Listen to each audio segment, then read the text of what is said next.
What's up, y'all? It's Bo. It's Jamon. And it's Turf Talk. Episode 2. All right. And we're in London.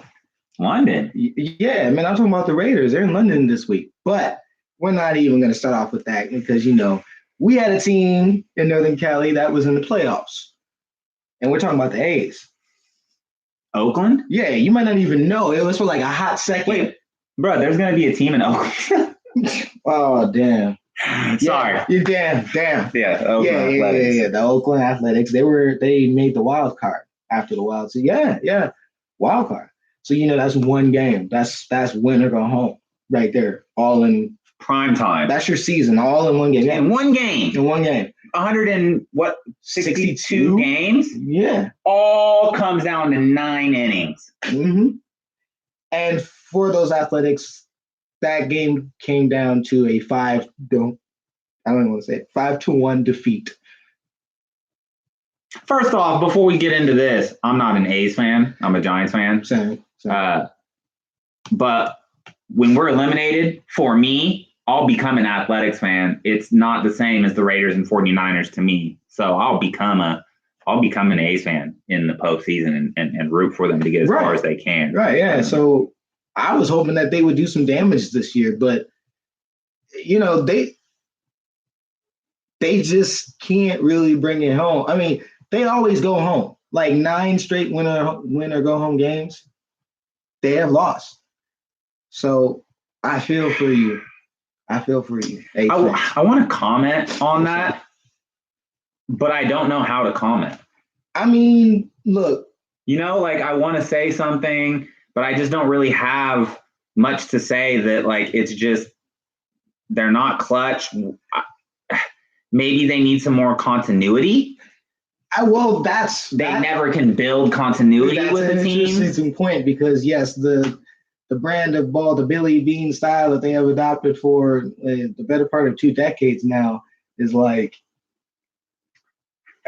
they don't spend any money, and once you become a rising asset, they'll get you out of there. But that's why I didn't want to say anything, because 162 games, right? So you should be able to build enough continuity over the course of a long season. So that can't really be an excuse when you get into the postseason and it's down. They just, in layman terms, they lost. That's just how it went, 5-1. Yeah. But what caused that loss, you think? You're looking at your starter, Sean Mack. He gives up 4 earned runs in 2 innings. That in the wild card game, feeling like that, that's an automatic L.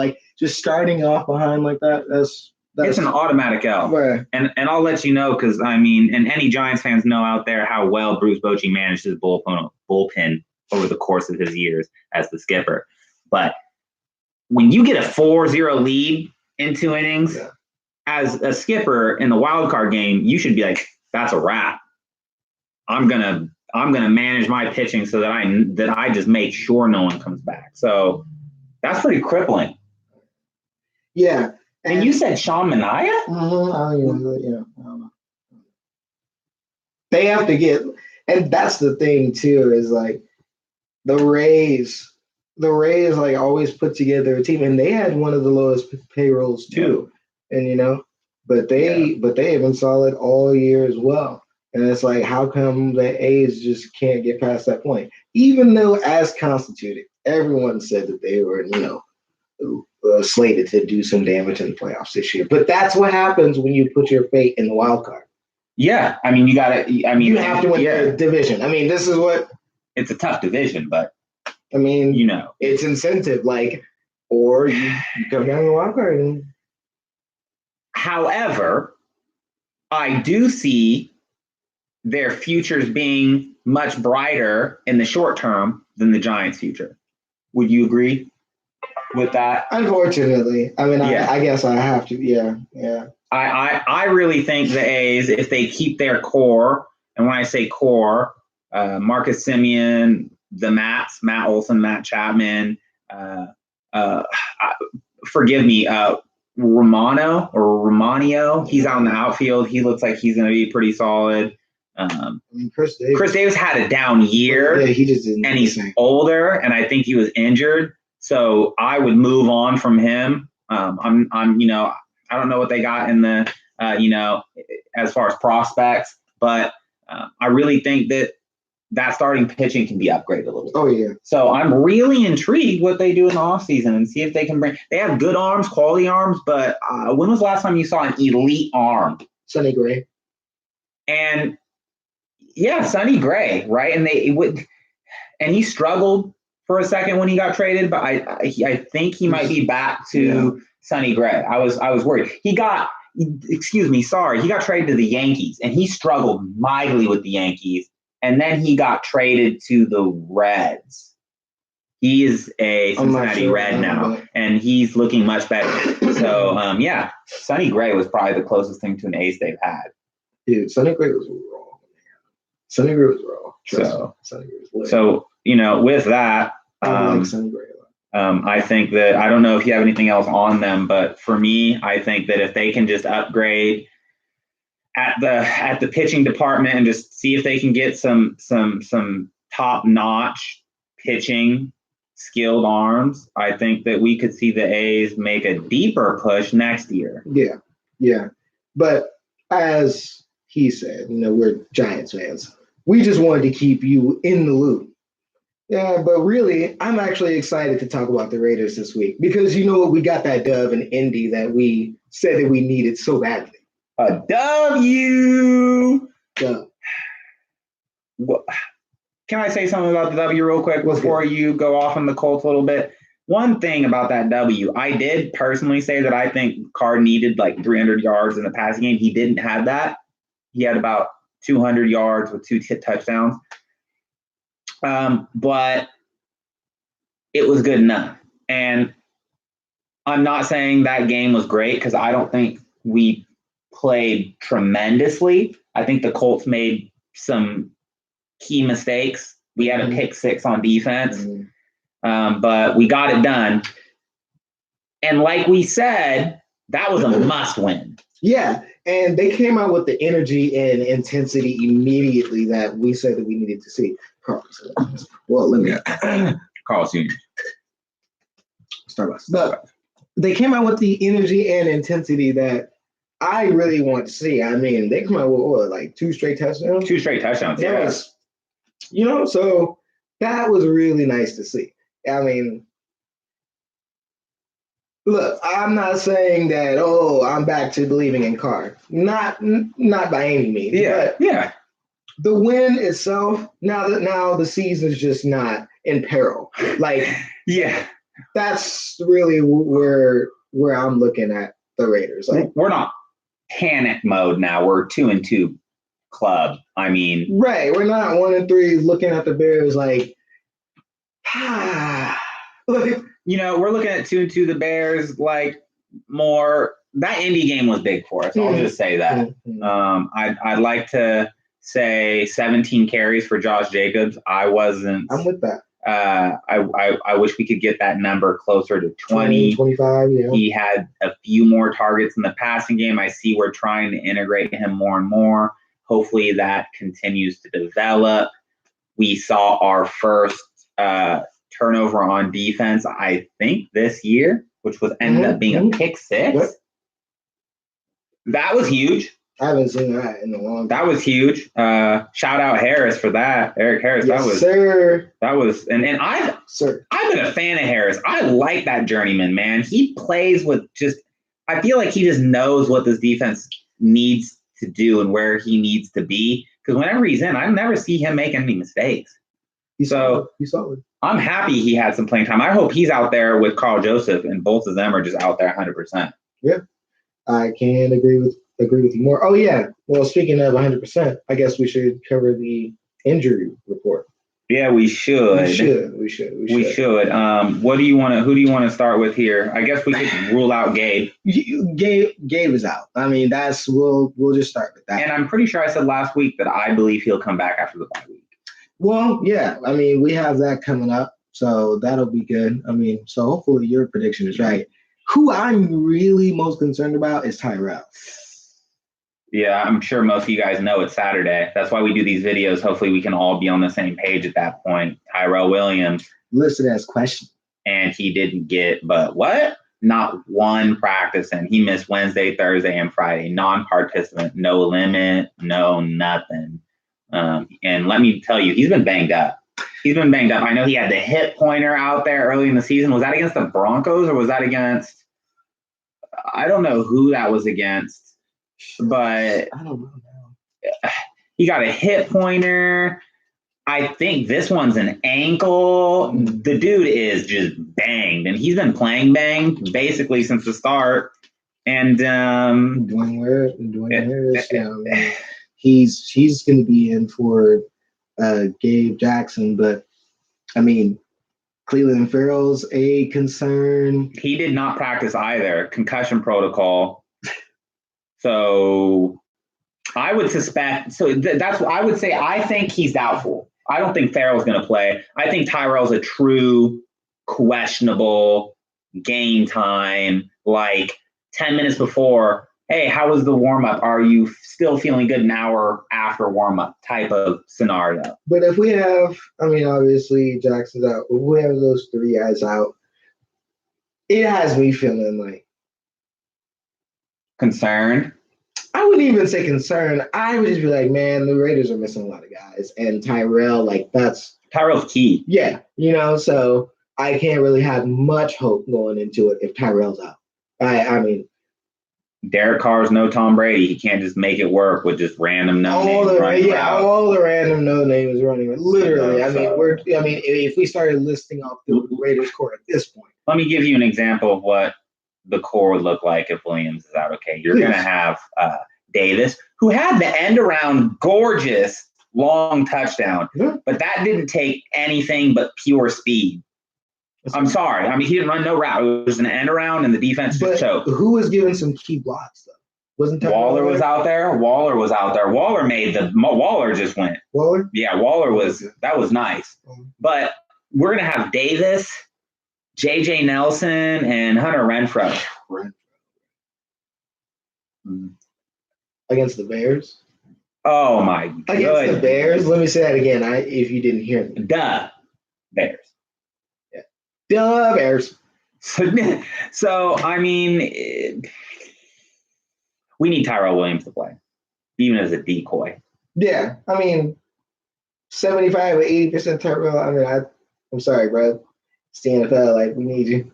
Yeah, I mean, if he's out, I would say our chances of winning decrease heavily. And I would say I would be concerned because Derek Carr needs all the help. We'll get to that in a second, but these injuries do have a huge impact, and it's really just that one injury. Farrell, I mean, I think Max Crosby's playing better than him right now anyways, and I'm really excited about Max. But if Farrell's out, he's out. I don't think it's going to impact us in too greatly. I feel like this Chicago, and we'll get into it, their offense isn't that great. So I think that our defense can handle them as long as everyone's doing their job. But I think that's it for our injuries. I think you mentioned Dwayne Harris. Harris is questionable, so maybe he'll continue to be returning kicks. Maybe. We'll see if he's out there. And then do we have some injuries for the Bears? Oh, shit. Man, I don't even want to talk about the Bears. But you were saying Akeem Hicks? Yeah, Akeem Hicks. He's their defensive tackle. He is a monster. I really hope he's out. And Raider Nation, you cross your fingers. What did you say, that he was questionable? Yeah, he's questionable. I just have a feeling he's gonna play. Although I would just really love if he didn't. Because that defensive line's already just so stout. Having Hicks in there is just not good for Carr. I mean, it just does not look great. Right. And and Mitchell, of course. I was about to say that. I mean, we mentioned Akeem Hicks. That's really the most significant because their offense is not that great. And then mostly everyone knows Mitchell Trubisky is out. Yep. And so they got Chase Daniels. The vet. Okay.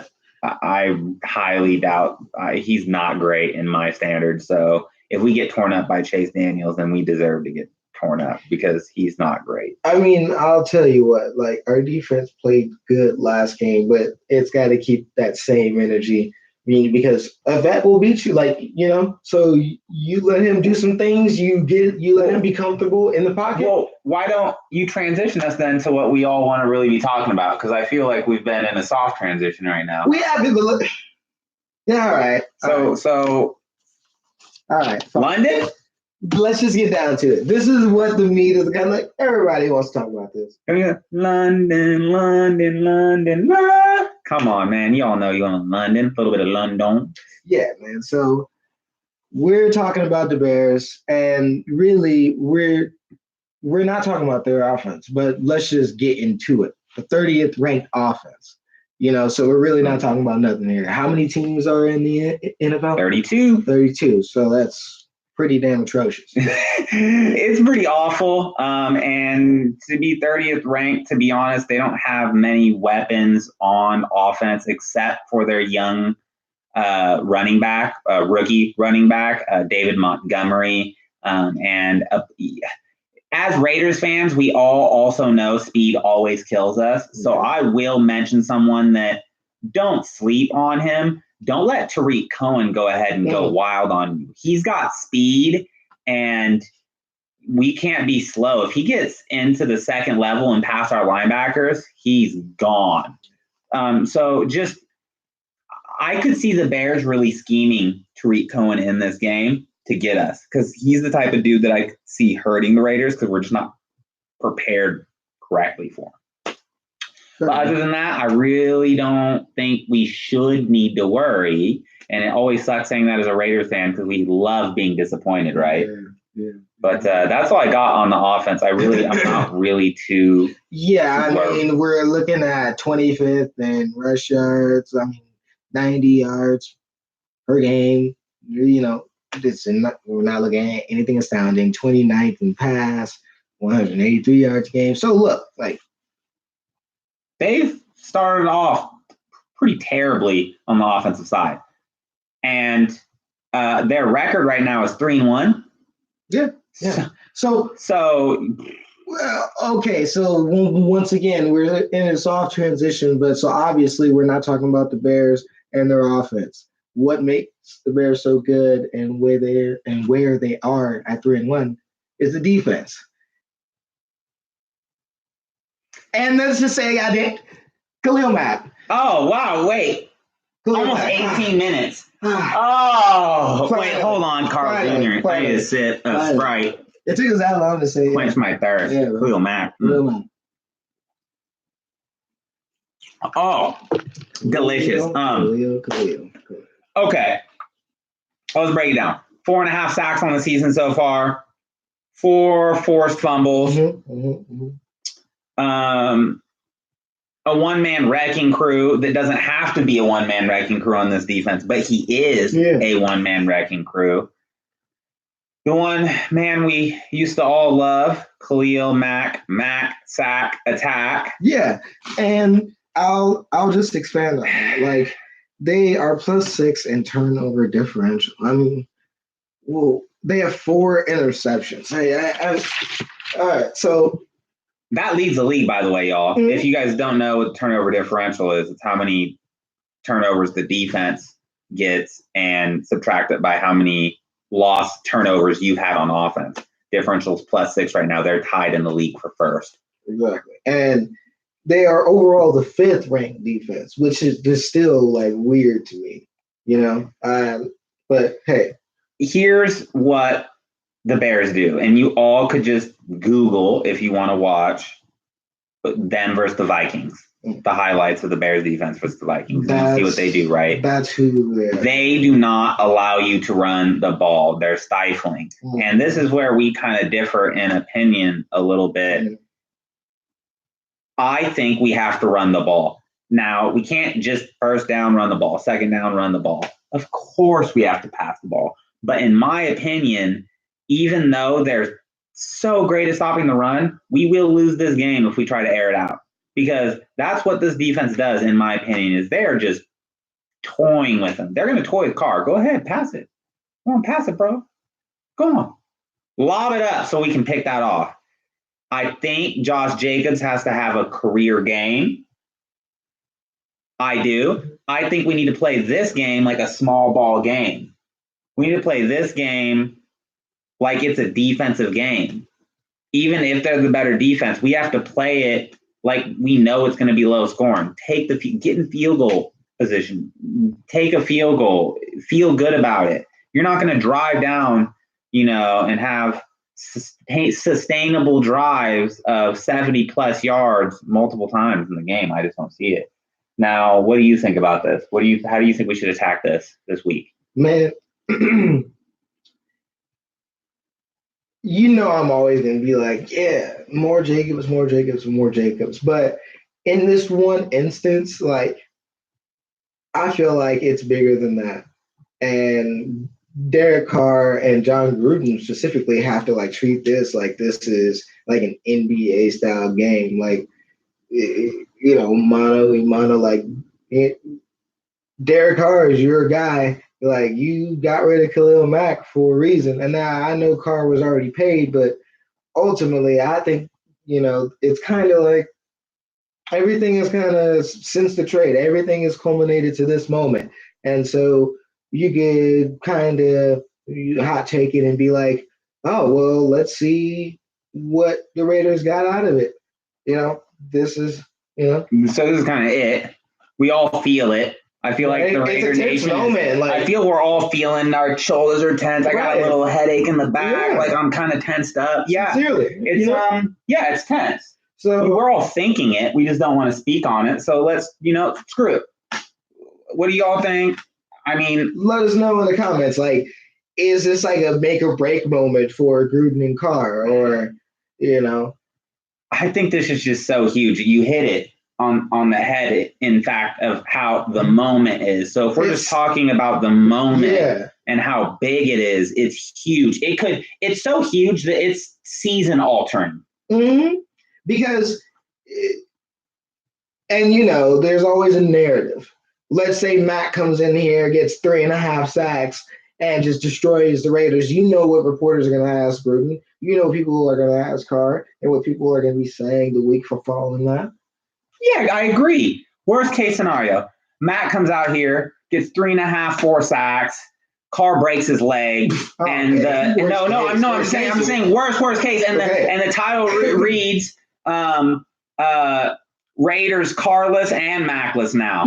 Joke's on you. Something like that. I'm not a journalist, but I could see a whole bunch of things going wrong with that. So I think number one, Carr has to come out walking. Because if you guys didn't know, he actually went and got an X-ray this week on his lower leg. So, boy, worst case scenario is Sack dominates and injures Carr. Mm. That would be humiliating. Mm. Yeah.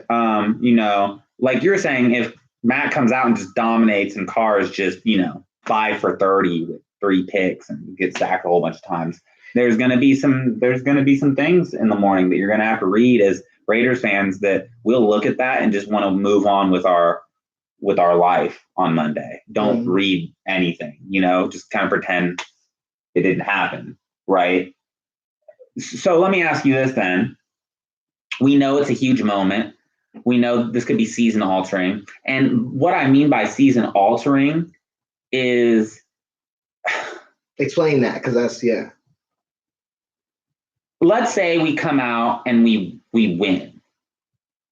It kind of justifies, and even if it doesn't justify, it'll justify for some of us to feel a little bit better about the trade. And there's a big difference between being 3-2 and 2-3 heading into the bye week.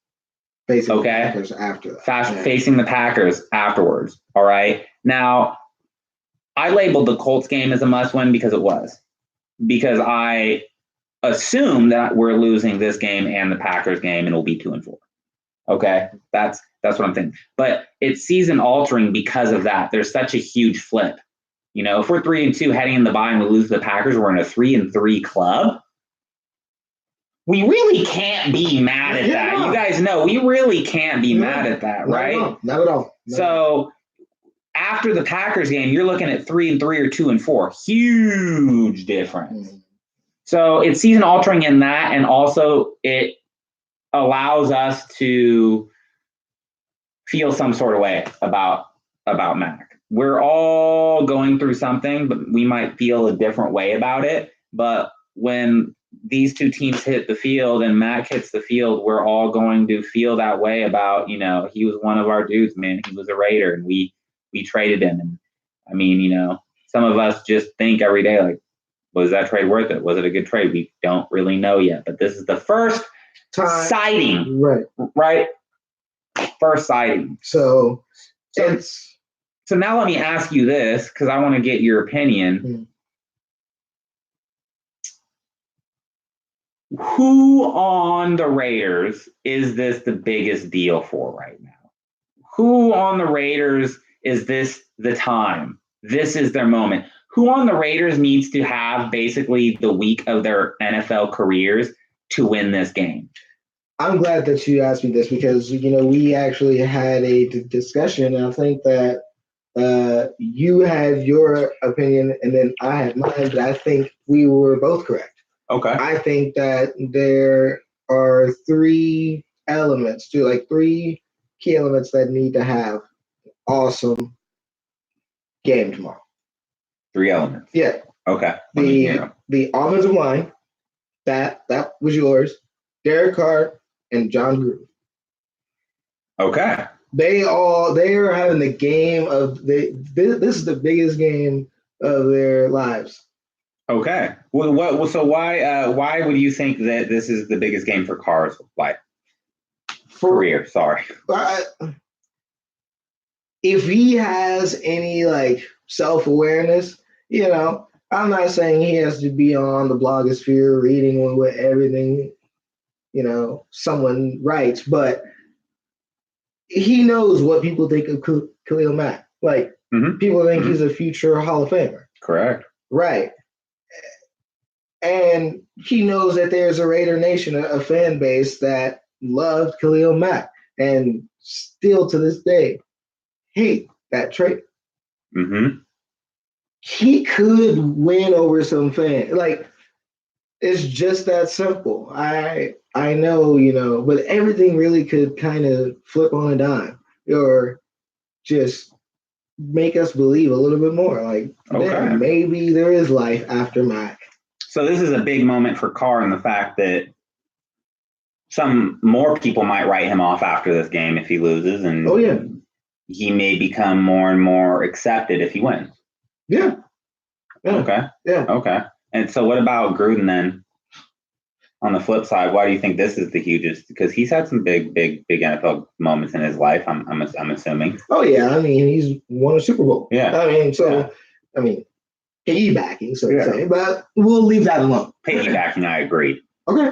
But we'll just leave that alone. But Tony Dungy. You can't, yes, say his name. Yeah, just once. Yeah, just, Tony Dungy. Yeah, there we go. Holler.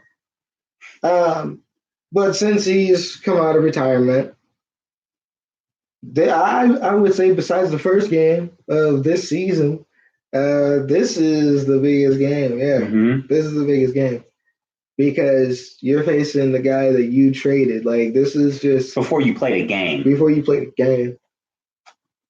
Yeah, I mean, I think the moment speaks for itself. I mean, because everyone out there, including me, is not really feeling John Gruden for that trade. I don't think there's. I mean, have you heard one person be like, "Man, I think John Gruden's great for that trade"? No. Okay, because maybe I'm wrong, but it's Khalil Mack. So I want to know what he's going to do to stop this guy that doesn't make defenses that much better. I feel like you're kind of saying Carr and Gruden, it's a big game for them because they have to save face in this. That's a good way of putting it. This is a save face game. I guess to simplify it, that's kind of what I'm hearing from you is that if they lose this game, they could get crushed. Cream. Just rub it in. Yeah. But they could save a lot of face by coming out here and beating the dude that they had in CC. They had him in their best defense, and we still were able to beat Matt. I see your point. Yeah. Well, this is what I think. And I'd love to disagree with you, but I agree in both of those. I think it's a big game for Carr. I think it's a big game for Gruden. However, in order for us to have a chance, a small chance of even winning it, the O-line has to be on point this week. They have to be brothers. I'm talking about they have to come out here and really, really, really be a family within this game. I didn't think of it like that. I think they need to. This is and the O-line's always brothers, But I'm talking about they have to be more connected than they ever have been. Like they have to be out here and understand that you're going to give some sacks up, a few, maybe one or two. Have a goal. Your goal is always going to be 0, but don't get defeated on a play if Mack just destroys you in one play, okay? But what you got to do is be tough, never give in, and they've got to be a unit that sticks together throughout the game. Because if they don't, it's going to be ugly. There won't be much of a game for very long. But you think it can actually give that? Okay. So if the O-line plays a good game, the game, in my opinion, will be close all the way through. But if the O-line just starts coughing them up, it is going to get ugly quick. Because we all know Khalil Mack doesn't just like to get the sack. He goes for the strip because he knows, as a smart NFL player and a future Hall of Famer, I might add, if I strip and get that, it's a sack. It's a strip sack. I mean, I don't know who taught him that, how to use the thing that's inside your head, but man, the noggin. But so the O-line for me, I can't really focus on anything else, to be honest. I'm going to be, you know what I'm going to be watching when we're watching the game tomorrow together? I'm going to be watching the snaps. When we snap the ball, I'm not going to be watching Carr. I'm not going to be watching our offensive players going down the field. I'm going to be watching our O-line back up. I'm going to be watching that D-line go through it. This game is going to be won in the trenches, obviously. And people would pick the Bears winning in the trenches all day over us, which is why it's so big for the O-line. I'm going to be watching. Are they kicking back? Do they have their protections right? When is Jacobs going to come in and do a cut block or something randomly? Like, are we going to play a fullback? I assume you're going to see Ingold, our fullback, quite a bit in this game because Gruden likes him, and that's an extra big guy that can maybe handle some of these Bears coming in. But you know what, that just made me think of something. We're going to have to play a clean game. And, clean. And what that involves, because you're talking about the O-line playing a really great game, no penalties. Yeah, no penalties. Go on. What do you? Yeah. No. You can elaborate, but I just had to have that thought because that has caused like. Okay, so you're right. You're actually just making my point even more important. The O-line is so big because that's a great point for you. That's why I said it. Yeah. False starts and 10-yard penalties is not gonna cut it. Let me tell you this. If we get a false start and it's 1st and 20, you might as well give them the ball back. Yeah. In fact, you might as well just run it 4 times, get like 4 yards, and punt the ball. Yep. Because they are licking their chops for Carr to take it and drop back in a 1st and 20 or a 2nd and 18. Oh, so goodness. You cannot. Don't put Carr in that situation as a play caller. You cannot. So if you're 1st and 20, run it again. And then if you want to pass it on 3rd down, throw a screen. But you can't. You can't just be 3rd and 15. I'm going to drop back. I'm going to step up in the pocket. Bam! That is not happening. Don't do that. So I like your point in that Gruden has to know and manage this game correctly. He's got to protect Carr because the play calling can really affect Carr as well. So thank you for mentioning that penalties. We cannot have penalties on the offensive line, which is why it goes back to offensive line. It's the biggest thing. It's that group has the most responsibility in this game, and it's the only way we're going to have a chance in winning. I agree. I mean, that's a solid point. So like I already said, we're talking about Carr and Gruden. I feel like they have a lot to show for this game, but Carr is going to have nothing to show for it if his line is not protecting him. Yep. Well, let me ask you this then. What type of game script would you like to see Gruden call up here? How would you like him to play this game?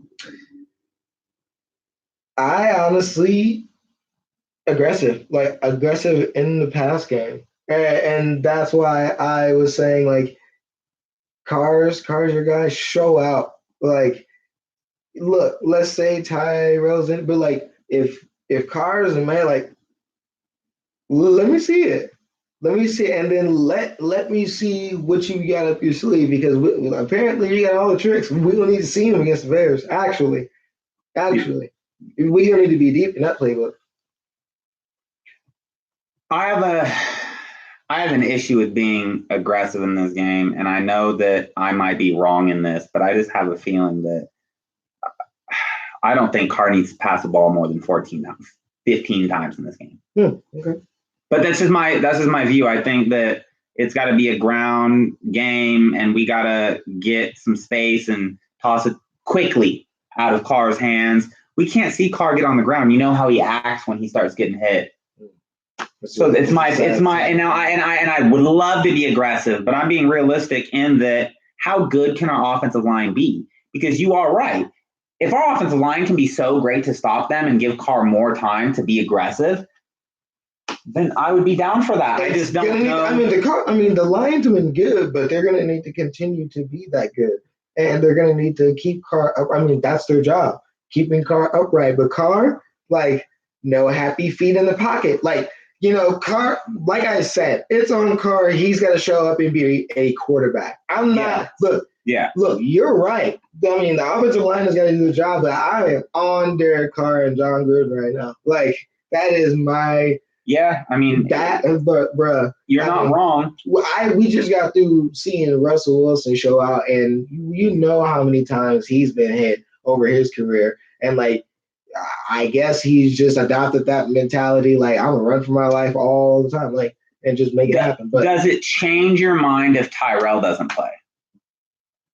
So let's go through the situation if Tyrell Williams is ruled out in this game, which I think he's questionable. Mm-hmm. I think he's really a true game time decision and more on the line of doubtful. How do you go about being aggressive without your true, number one, which I think he's a number two in the NFL, but, best receiver on your team? He's been out the whole week, right? Yeah, he's practiced once. So you've been preparing without him for? Yeah, he has. And guess who's been preparing? It's been Davis, the dude that had the end-around touchdown. So, look, John Gruden's the coach. I know I sound like I'm man. Hey, bruh. You're the coach. I'm not getting paid for that, bro. You're getting paid so much money. Figure that ish out yourself. Oh, you're funny for that, man. I'm messed up. You're funny for that. Continue. That's just hilarious, though. But man, you better make it. Are you gonna give us the job speech? It's your job to do your job. Nah, man, I'm not even going there. But essentially, like, your team should prepare because you're the coach, and that's your job is to have your team prepared to play. Yeah, and I see someone commented, Gruden is a wizard, and one of the best coaches of all time. Really? Yeah, really, Chad. Chad, Chad, bro. Sure. Tell me why. No, like. And he's a wizard. That's not a huge reason. That's more of just an explanation or an example of what you mean. But give us an example of what you mean. Him being one of the greatest of all time. Because is it his win-loss record for you? Yeah. Is it his? Because okay. Because look, this is what. Now, people are going to say, like, maybe the quarterback makes the coach or whatever, but this is facts. We haven't seen John Gruden, like, bring someone, a young quarterback, and, like, make them a star. Mm-hmm. And, like, this is what he's attempting to do. So it might be premature to say that he's a wizard. You might be talking about the QB camp and the stuff that he did when he was in the booth and his analysis and stuff like that. He hasn't been a wizard for us yet on his second tenure. So if we're talking about him back then, there's no doubt that he knew what he was doing and how he was coaching. I think it's taking him a little bit longer to adapt into today's NFL. Right. And Well, I mean, I'm not saying I was a huge fan of getting Gruden for years. Yeah. So I'm not a Gruden hater at all. I'm just looking at it, factually that, I don't think he's the best coach in the league. I wouldn't even give him top 5 right now. And I would definitely wouldn't give him top 10 right now. And of all time, that is a stretch for me because like you were saying, I mean, he did some great things when he was in Oakland, but we still didn't win a chip. And when he went to Tampa Bay, it wasn't. Yeah, Chad. It was for what, like a half a season? Of all time, it's an opinion, and I respect you for that, but I would disagree of all time. He had Tony Dungy's constructed team. I love, he can be a wizard at sometimes, but I'd like him to show it way more often than he is now. This is the time to show it against the Bears, and so I'm calling him out. Show it against Khalil Mack, brother. Khalil Mack, brother, yeah. That's how we'll know he's a wizard if he can come out here and score like 24 points against the Bears. I'll give you the wizard comment if he goes out there and does that for sure, Chad. And I'll mention you next week. In the bye week, bro. I'll give you all the props if Gruden comes out here and just smash, talk, destroys him. Gigi. I'm gonna make sure. But because I love to give someone some props if that's what it is. But don't just be saying that he's and greatest of all time, bro. We could talk about that forever, but I will get back to you on that and name you at least 20 coaches next week. I'll do some homework because I'm not going to just say some random stuff. But, I mean, one of the greatest of all time. Yeah, that's hard to say. Anyways, what do we got going on next? And you guys go ahead, comment about this game and see what, let us know what you think is going to happen and what you want to see. I kind of like to see what everyone wants to see. A lot of people usually have the same opinions. We all know that it's a rock hard defense that we're going up against, but I'd like to see if anyone else has some brilliant ideas on the roundabouts of how to win a game here and, build a game script. I know, you said it perfectly. Look, I'm feeling like this game, not a make or break, it has a lot of big elements to it, but it's going to be a fun game to watch. Yeah. And no matter the conditions, who's out, whatever, this is a big, I'm excited, obviously. I think we're both excited. Oh, we're forgetting one key thing because I was terribly, terribly confused. The start time.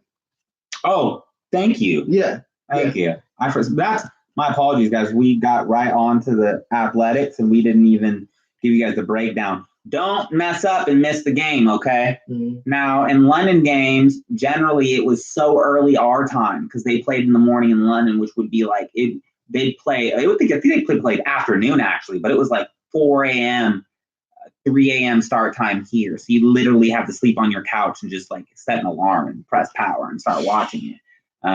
This is the first year now that they have it when the regular games start in the morning, 10 a.m. Pacific Standard Time. Mm-hmm. This game starts at 12 Central Standard Time, and it's going to be 6 p.m. in London. This is also the first time they've played in this stadium in London. Mm. So do with it what you want with that info, but make sure you watch it. So if you wake up at the same time as when games generally start, that's when it'll be on. Okay? Perfect. Anything else? We got anything else? No. We will be back next week to talk about this game. Even though, it's a bye week, we will be back on Saturday to talk about to break down this game and some news.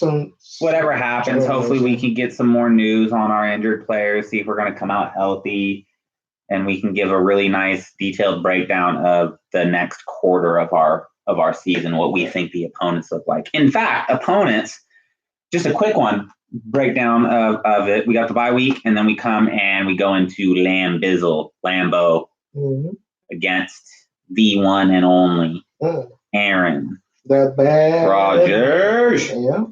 So I would, I'd recommend just, take it a week or two at a time. Make sure that just focus on the Bears, obviously, together. We all need to be zoning in on that together so we can give ourselves the power and the strength to get through this game, hopefully with the W. And then we all get a mental break, a whole week without worrying about Raiders. So we can actually just tune into any game and not really have that stress. And then we can get back on the grind against Aaron Rodgers and the Packers, who, again, they are a top-ranked defense as well. This game is huge. Every game is the start of the season. I'm saying if we can get back home